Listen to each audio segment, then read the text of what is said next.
गौतम बुद्ध अपने शिष्यों के साथ एक गांव से दूसरे गांव की ओर यात्रा कर रहे थे। उनके साथ उनके प्रिय शिष्य आनंद भी थे, जो हमेशा उनके साथ रहते थे। एक दिन जब वे एक छोटे से गांव से गुजर रहे थे, तो गांव के कुछ लोग उनसे मिलने आए। वे बुद्ध के बारे में सुन चुके थे और उनसे मिलने के लिए बहुत उत्साहित थे। वे उनके उपदेश सुनने और उनसे मार्गदर्शन प्राप्त करने की इच्छा रखते थे। लेकिन उसी गांव में एक व्यक्ति था जो बुद्ध के विचारों और शिक्षाओं से असहमत था।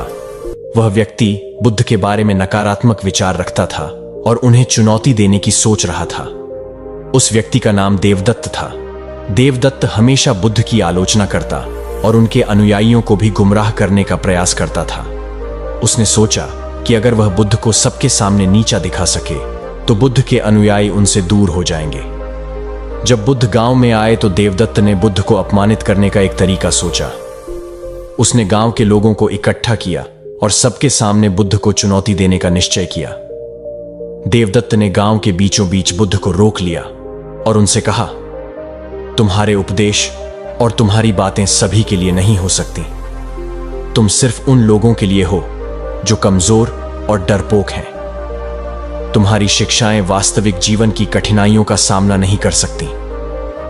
बुद्ध ने शांतिपूर्वक देवदत्त की बात सुनी और फिर बहुत धैर्यपूर्वक उत्तर दिया, तुम्हारा कहना सत्य हो सकता है देवदत्त। हर व्यक्ति का अनुभव अलग होता है और हर व्यक्ति का सत्य भी। लेकिन क्या तुम मुझे बता सकते हो कि क्या वास्तविकता सिर्फ तुम्हारे दृष्टिकोण तक सीमित है? देवदत्त को यह प्रश्न अजीब लगा।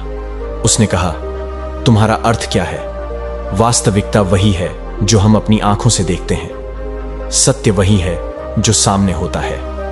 बुद्ध ने मुस्कुराते हुए कहा, तुम्हारे दृष्टिकोण से यह सही हो सकता है, लेकिन हर व्यक्ति का सत्य उसके अनुभवों पर निर्भर करता है। चलो मैं तुम्हें एक कहानी सुनाता हूं।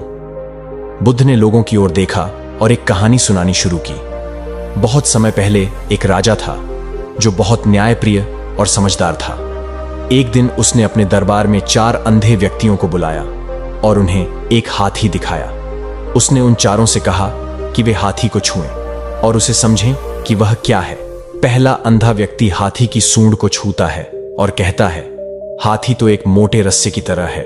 दूसरा अंधा व्यक्ति हाथी के पैर को छूता है और कहता है, नहीं, हाथी तो एक मोटे पेड़ के तने की तरह है। तीसरा अंधा व्यक्ति हाथी के कान को छूता है और कहता है, तुम दोनों गलत हो, हाथी तो एक बड़े पंखे की तरह है। चौथा अंधा व्यक्ति हाथी की पूंछ को छूता है और कहता है, हाथी तो एक पतली रस्सी की तरह है। राजा ने चारों की बात सुनी और मुस्कुराया। फिर उसने कहा, तुम सब सही हो, लेकिन तुम सब अपने अपने दृष्टिकोण से देख रहे हो। हाथी की पूरी सच्चाई समझने के लिए तुम्हें सभी दृष्टिकोणों को मिलाकर देखना होगा। इसी तरह सत्य और वास्तविकता को समझने के लिए हमें विभिन्न दृष्टिकोणों को समझना होगा। केवल अपने दृष्टिकोण पर अड़े रहना सत्य को संकुचित कर देता है। बुद्ध की कहानी सुनकर देवदत्त चुप हो गया। उसे समझ में आया कि वह सिर्फ अपने दृष्टिकोण को ही सत्य मान रहा था, जबकि वास्तविकता उससे कहीं अधिक व्यापक और गहरी थी। देवदत्त ने बुद्ध से माफी मांगी और वचन दिया कि वह अपने दृष्टिकोण को बदलने का प्रयास करेगा। गांव के लोगों ने भी बुद्ध की शिक्षा से प्रेरणा ली। उन्होंने समझा कि सत्य और वास्तविकता कई रूपों में हो सकते हैं और हमें उन्हें समझने के लिए धैर्य और करुणा की आवश्यकता होती है। उस दिन से गांव में शांति और सद्भावना का माहौल बन गया और लोग एक दूसरे के दृष्टिकोण का सम्मान करने लगे। इस कहानी से हमें यह शिक्षा मिलती है कि हमें हर किसी के दृष्टिकोण को समझने का प्रयास करना चाहिए। सत्य और वास्तविकता एक से अधिक हो सकते हैं और उन्हें समझने के लिए हमें अपने मन को खुला रखना चाहिए। धैर्य, करुणा और सहिष्णुता के साथ हम सभी के लिए जीवन को बेहतर बना सकते हैं।